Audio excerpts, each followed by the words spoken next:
It's time now to hear from both managers, starting with David Moyes.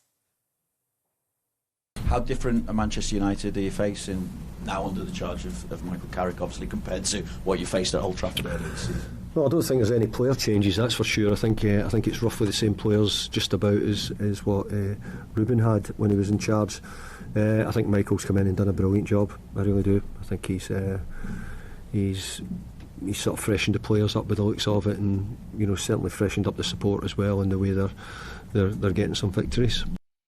Michael, it's just over a week ago that Sir Jim Ratcliffe made his comments on immigration. Obviously, they've had a global impact, but they've also been condemned by many people, including all Manchester United's major fans organisations. As the most visual face of the club, as the manager, the person that we hear from more than anyone else, could you give us your assessment of those comments and the impact they've made?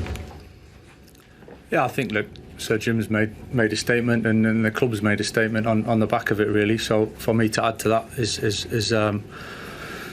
is not my place to add to that. I think enough been said in that regard. I think what I can say is, as I've been around this club many years, and I think we always make a huge impact globally in whatever way, and we're really responsible for that. And throughout the years, as a player, as a member of staff, as a supporter, I think we're really proud of the environment and the culture that we've got at the club, and equality and diversity and respect for each other is something that we look to carry through every day. And I've travelled the world, and I know what this club means to an awful lot of people, so fully aware of the responsibility, and we're trying to carry that out every single day. Is there a possibility that Sir Jim's comments undermine that? You were part of a multicultural squad. Sir Alex Ferguson made a point of emphasising the different backgrounds in that squad, and said it was one of the reasons why you were so successful. You're now in charge of a squad with players from all kinds of different backgrounds, both from England and overseas. Have you had to speak to them? And is Sir Jim's comments possibly undermining unity and what you are trying to achieve? We got a really strong group, whether that's the players in around the dressing room, and the staff, and certainly around the club and outside of the club, but certainly within the club. I think we're in constant communication anyway. We're here to support each other and help each other in whatever way we can. So the boys have been in really good spirits this week in terms of training. We've had some time away, so I think that was important for a refresh and a bit of a deep breath of everything, for the short time we've kind of been together to digest everything, and then come back and focusing on what's next. So we're looking forward to the next game at this stage, but yeah, obviously we're here to help each other, support each other in any way we possibly can. Michael, just picking up off that though, do you think comments like that can impact a group that, as Simon mentioned, are from all around the world, from different backgrounds, from different social classes as well? When they see someone of such leadership at the club, can that have an impact? I guess not even on the football, but just in any working environment. Yeah, I think part of being at this club, we understand what it's like, and globally, and as I said, the responsibilities we have, and within this, and I can only speak from my personal experiences of being here for a long time, and with various managers, with various staff, supporters largely probably stayed the same, gathered some new supporters over the years, but all backgrounds, different backgrounds, and it's something we're fully aware of, and I am, and I'm proud of what the club stands for and has done for so long, really, and I'm really aware of that.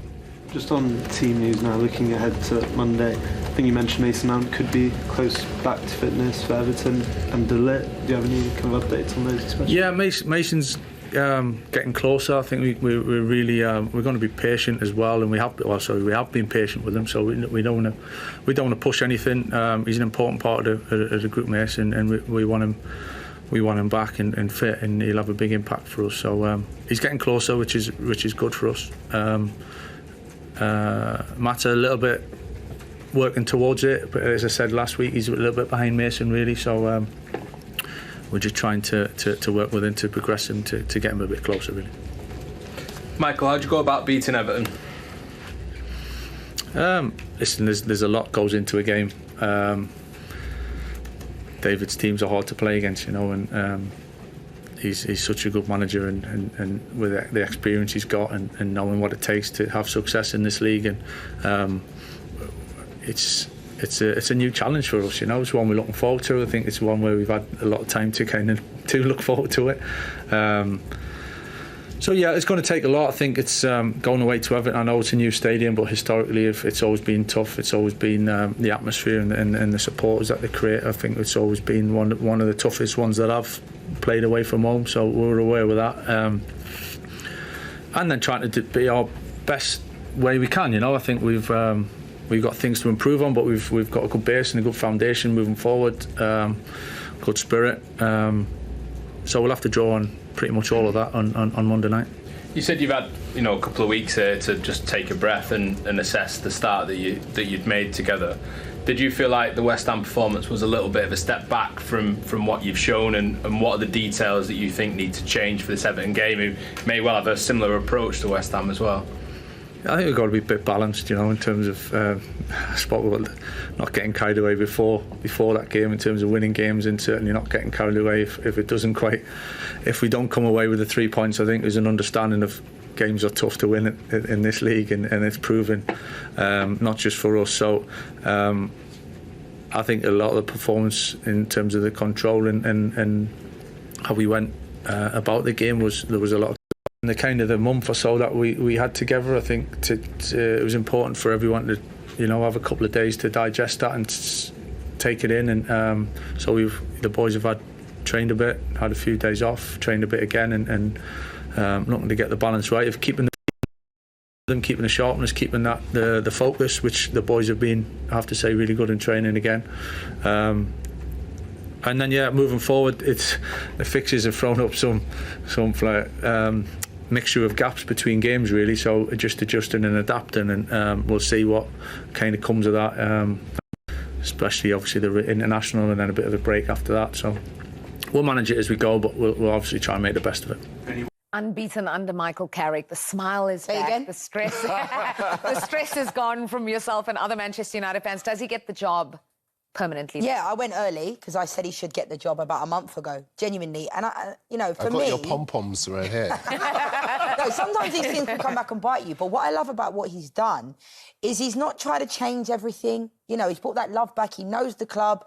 I think, Steve Holland as well has been fantastic. Jonathan Woodgate, Johnny Evans. I know a lot of people have been critical of his appointment, but whatever he is doing, it is working. Yeah. And that West Ham game, Benjamin Sesko's come under a lot of scrutiny. That finish was unbelievable. Yeah. And these are the types of things. When I was watching this game, I was thinking we're going to get something out of this game, and it felt like the Man United of old. Casemiro then scored. It was offside.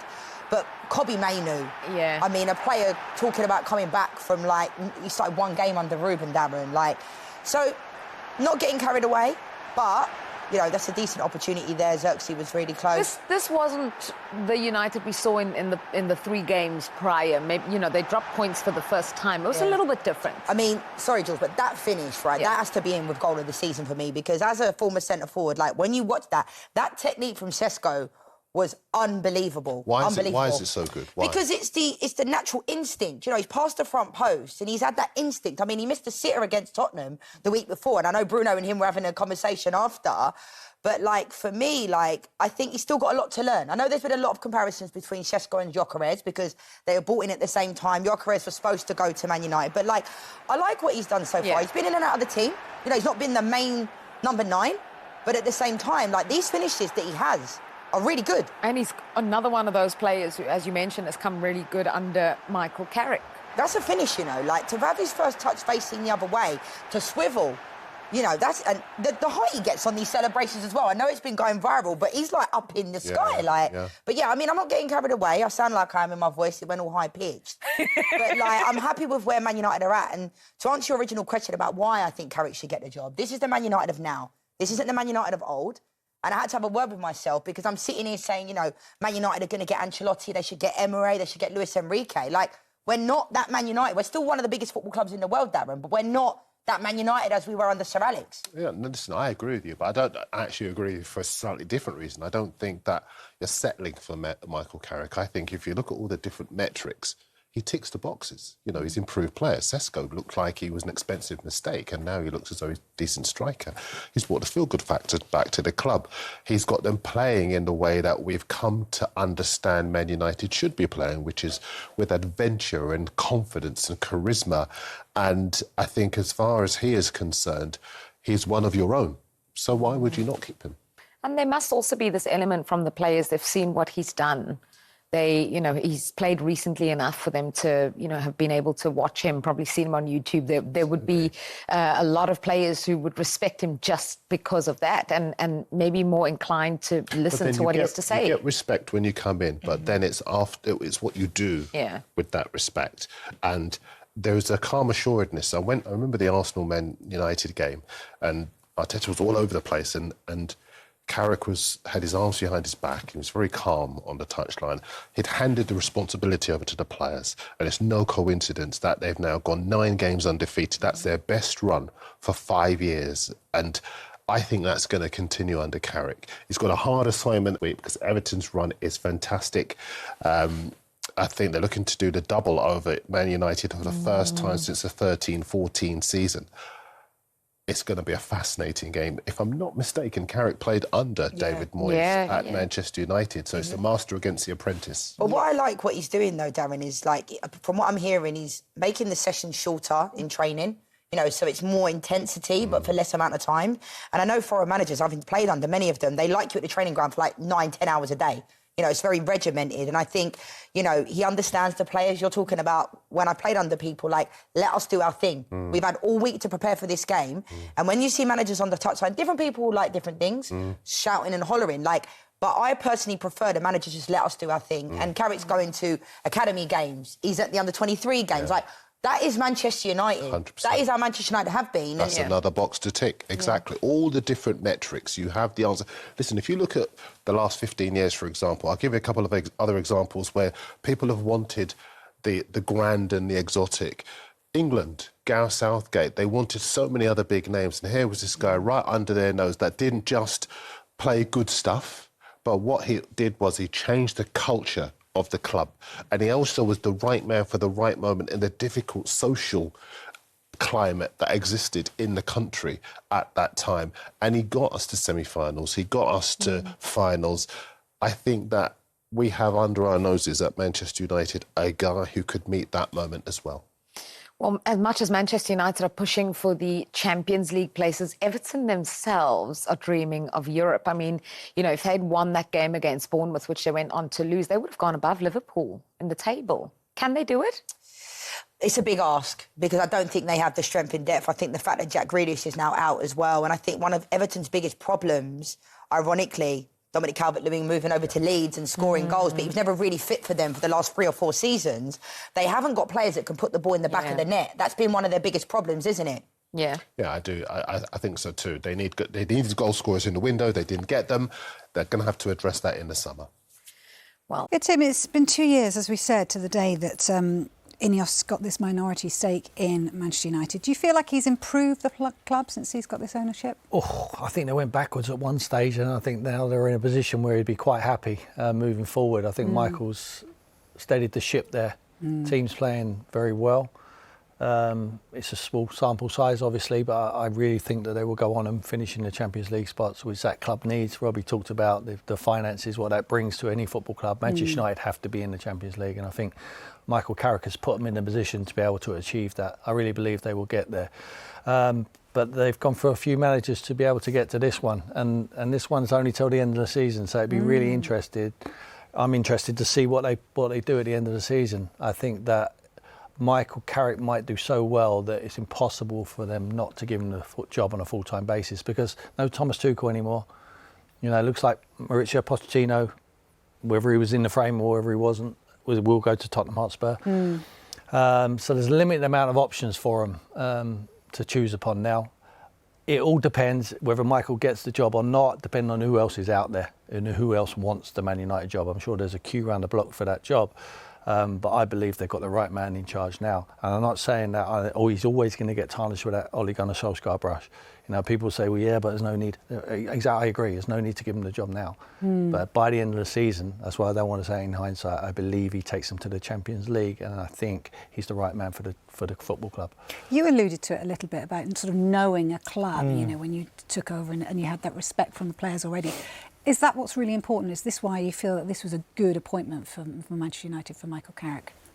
Yeah, but he has already experience as a manager. He's not like somebody that came in without any experience. He's already had that experience. Yeah. And so knowing the club, knowing some of the people that work at the club, but also if you look at his backroom staff, there's a strong connection to Man United, to Manchester United. And my good friend Steve Holland is his assistant coach there, who's been appointed as well. He's a brilliant coach as well. So they have a good, him and his coaching staff, they have a good balance. And, I don't think it's just a criteria of looking at the results. They will look how he manages the team, how he manages the environment.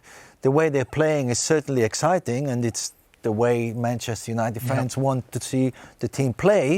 And then ultimately it gives the club also a little bit of time to assess all those factors to see then at the end of the season he will probably be in the frame, and he might be one of the top of the names on those and on that list. But United's had so many great managers in the past which haven't worked out. So it's not always the name that works out or can guarantee you success. We have an experience. We have Spurs.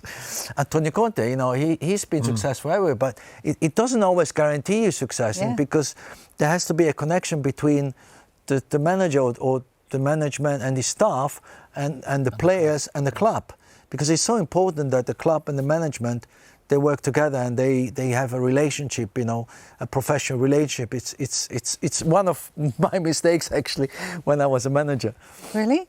Yeah, definitely. It was definitely a weak point of myself, that I just didn't manage good enough upwards. But you did all right, certainly, with the Champions League. It was up to leave as well. It's all happening. We're keeping a close eye on that one. But now it is prediction time. So let's get stuck into the predictions, shall we? We start with Aston Villa versus Leeds. Leanne, you can go first. Ooh, I'm going to go Aston Villa 3-1. Yeah, I'd go along with that, actually. Yeah. Oh, come on, Darren. Yeah, no. Brentford. Only got 4 minutes left. Brentford versus Brighton.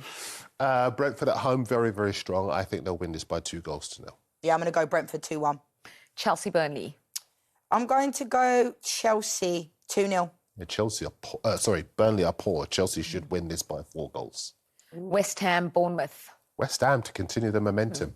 2-1. Oh, I'm going to go Bournemouth. 2-1. Okay. What about Manchester City Newcastle?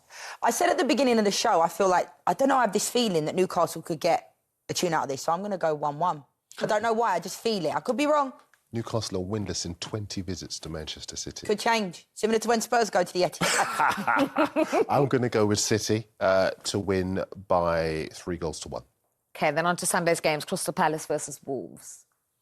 Tough game because of everything that Leanne and I have just been saying, and I think Wolves, they are playing and they are committed, and the manager is committed as well. I think Wolves might pinch this by a goal to nil.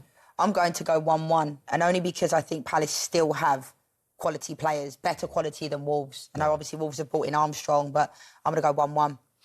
Okay, what about Forest Liverpool? Ooh, I'm going to go Liverpool. I'm going to back them as much as it pains me to say. I'm going to go Liverpool 2-1. Yeah, I probably would go along with that. A lot of fight in the Forest team, but more quality in the Liverpool team. Yeah. And I think they'll find a way to win this by 2-1. Sunderland Fulham. Close one this, because Sunderland, wheels coming off a little bit. Both of them got the capability to win this. Both got the capability to lose this. I think it might be 2-2. Oh, that's what I was going to say. Yeah, I like what Harry Wilson's doing this year at Fulham as well. But I think, this one has a draw written all over it. I'm going to go 2-2 as well. Then the North London derby, Spurs, Arsenal. I'm going to go Arsenal. I know they've obviously had a bit of a blip of late, that game against Wolves midweek and drawing games, but they've only lost 1 in 20, Jules, so it's important for people to remember that. I'm going to go to Arsenal 2-0. I'm going to go Tottenham.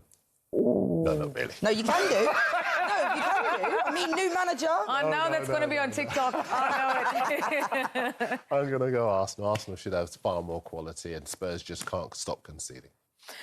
Scoreline for us? I actually think it'd be quite emphatic, 2-3-0. Okay. Everton, Man United. Oh, I mean, Everton haven't been great at Hill Dickinson Stadium, but I'm going to go Man United 2-1. I think it'll be close. I'd go along with that. Tough assignment for Carrick, but the momentum is with them. They've got more players who can score goals.